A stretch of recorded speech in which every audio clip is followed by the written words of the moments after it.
ang pagbabalik ng ermitanyo. Simulan na natin ang kwento. Mga kasama, umalis na tayo rito. Hawak ko na ang demonyong ito. Wika ng dalawang ermitanyo sa kinaroroonan nila Nuli. Nang marinig naman nila Nuli at Danilo ang sinabi ng mga ito, buong lakas naman nilang sinuwag ang mga bantay na patuloy na humahadlang sa kanilang dinaraanan.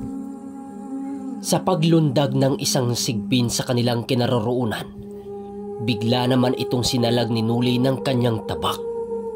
At kasabay nito ay ang pagbigay niya ng isang napakalakas na sapak na siya namang natamo ng sigbin. Pagsilay niya sa nilalang na hindi na makagalaw, agad naman niyang binitawan ang kanyang tabak at kasabay nito ang pagkumpas ng kanyang mga kamay sa nilalang. Matapos itong ginawa ni Nuli, dali-dali naman niyang nilisan ang lugar na yun upang mapuntahan ang kanyang mga kasama. Ilang minuto pa ang lumipas. Kitang-kita ni Nuli ang pagkalagas ng mga alagad ni Ismael na mga aswang.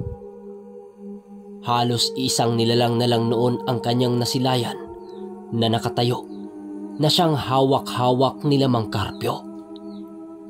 Pagkalapit niya dito, agad naman siyang nagwika ng, "Manong, may nakatakas ho ba?"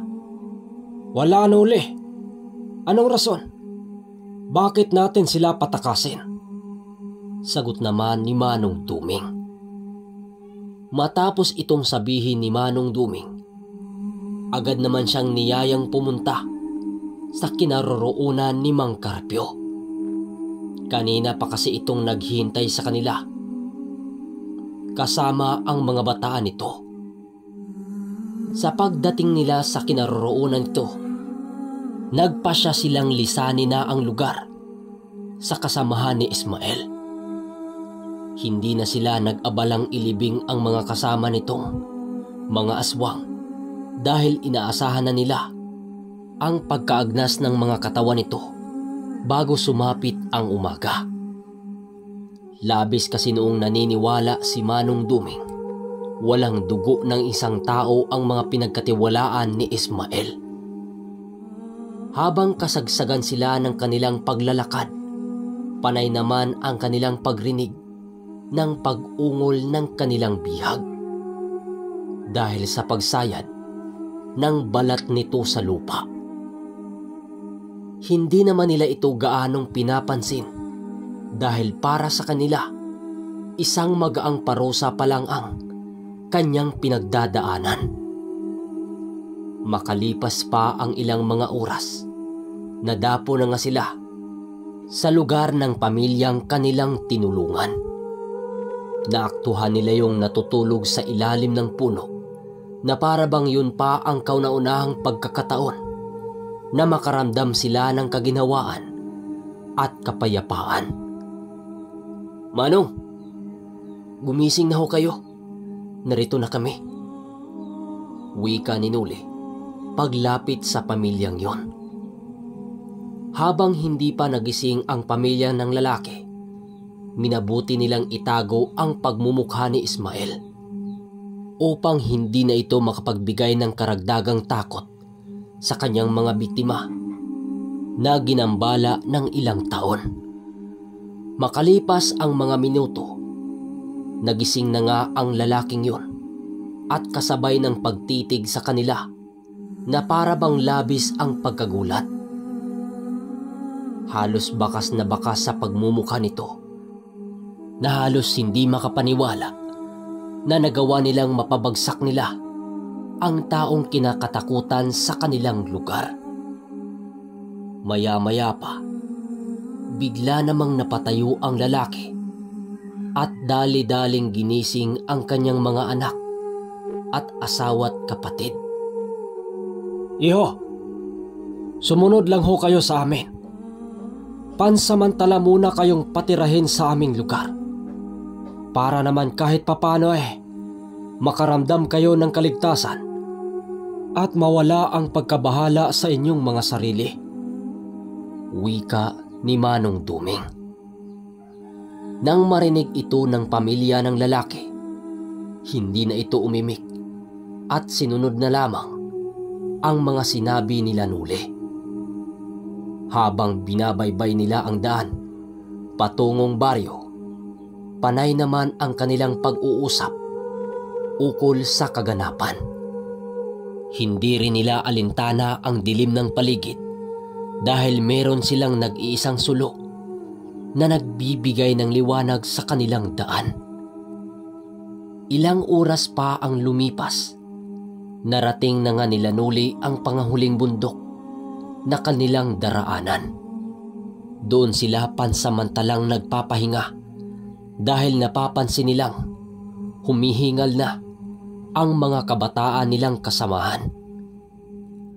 Habang patuloy silang nagmamasid sa paligid, bigla namang napasilip ang lalaking pilit na itinatago ng kanilang pangkat. Nang mapansin ng lalaki ang hubog ng katawan nito, agad naman niyang napansin na si Ismael, ang taong yon. Sa sobrang pagkatakot ng lalaki, hindi niya maiwasang mapahawak kay Mang Carpio habang nagsasabi ng, Ginoong Carpio, si Ismael ba yan? Bakit natin siya kasama? Nanginginig na wika nito. Kumalma ka lang, Manoy. Wala nang magagawa ang taong yan. Iwasan mong magpahalata sa iyong pamilya dahil paniniguradong makapagbigay ka ng takot sa kanila. Sagot dito ni Mang Carpio. Matapos nitong makapagsalita, doon na nag-umpisang magtanong ang lalaki kung papaano nila nadakip ang kinakatakutang tao sa kanilang lugar. Nang marinig naman ni Mang Carpio ang mga katanungan nito, sinabihan nila itong wala pa ito sa kanilang kalingkingan ang mga taong kanilang kinakatakutan. Nagkataon lang na hindi nila ito natutunugan ng maaga, kung kaya't hindi sila nakagawa ng mabilisang aksyon. Habang kasalukuyan silang nag-uusap, biglang napalapit sa kanila si Nuli upang makisawsaw sa kanilang pinag-uusapan. Para magkaroon ng kapanatagan ang lalaking yon, ipinaliwanag nila Nuli ang kanilang taktika upang mas mapabilis ang kanilang pagdakip kay Ismael. Ayon kay Nuli, hindi naman talaga gaanong kalakasan ang pangkat ni Ismael dahil purong pisikal na lakas na lamang ang kanilang sinasandigan. Yun ang naging susi ng kanilang pangkat para magawa nila itong talunin ng walang kahirap-hirap. Dagdag pa nila Danilo na hindi nga sila pinagpawisan sa labanang yun, gawa ng para lamang nila itong pinaglalaruan. Habang abala sila sa kanilang pag-uusap, hindi nila inaasahang gising pa pala ang nilalang na kanilang pinag-uusapan. Maya-maya pa, bigla naman sila noong natigilan nang marinig nila itong magwika ng, Akala niyo ba wala kaming sinasandigan? Maghintay kayo. Kapag nalaman ito ni Ginoong Tasyo, magsisisi kayo.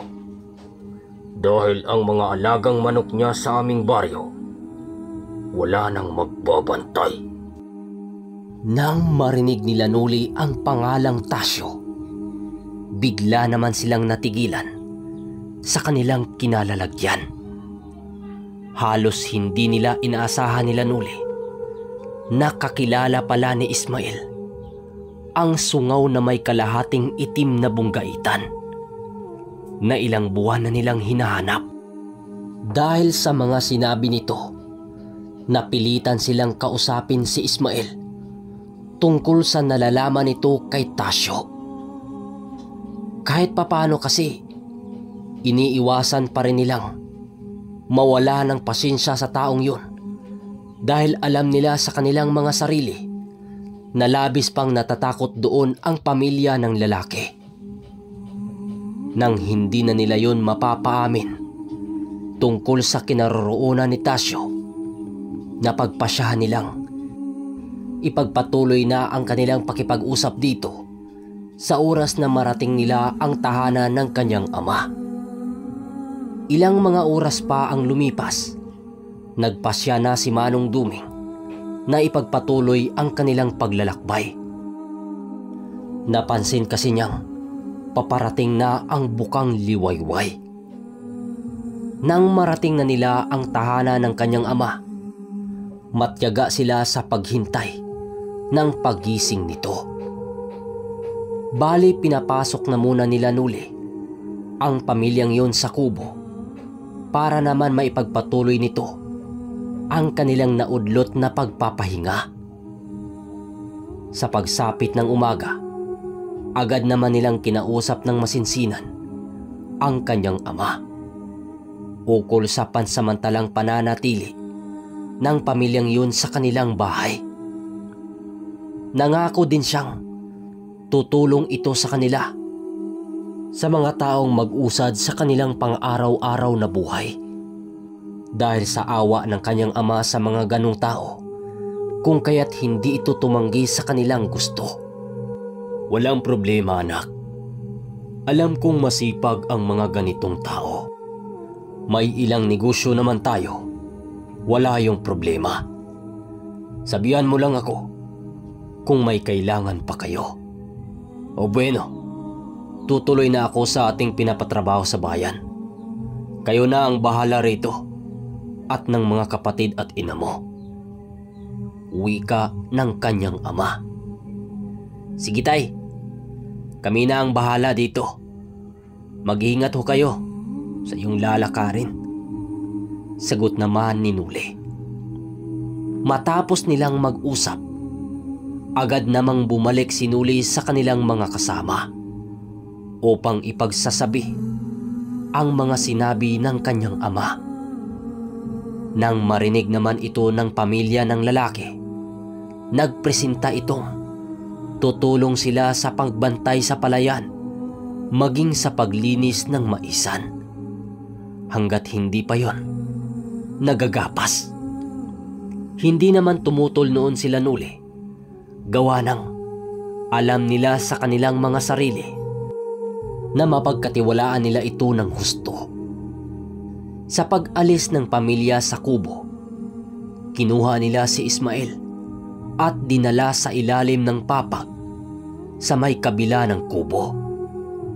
Doon sila gumawa ng hawlang kakasya lamang nito upang doon na muna itong ikulong hanggat hindi pa ito kumakanta ukol sa kinaroroonan nila Tasyo.